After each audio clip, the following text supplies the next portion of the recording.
আসসালামু আলাইকুম।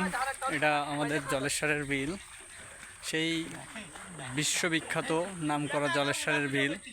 এই বিলে অসংখ্য মানুষ চাষাবাদ করে খায়। আজ এই বিলের খুবই করুণ অবস্থা। পানি আর পানি, যেখানে প্রতি বছর হাজার হাজার মেট্রিক টন ধান হয়, সেই বিল এখন পানিতে পরিপূর্ণ।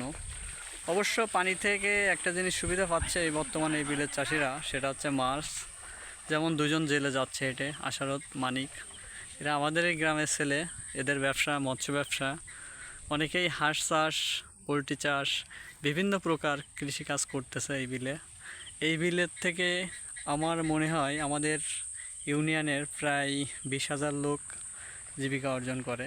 এই বিল কেন্দ্র করে হাজার হাজার লক্ষ লক্ষ মানুষের খাদ্য সহায়তা বা খাদ্য ঘাটতি পূরণ হয়। এই বিল সেই বিল যেটা জলেশ্বরের বিল নামে পরিচিত।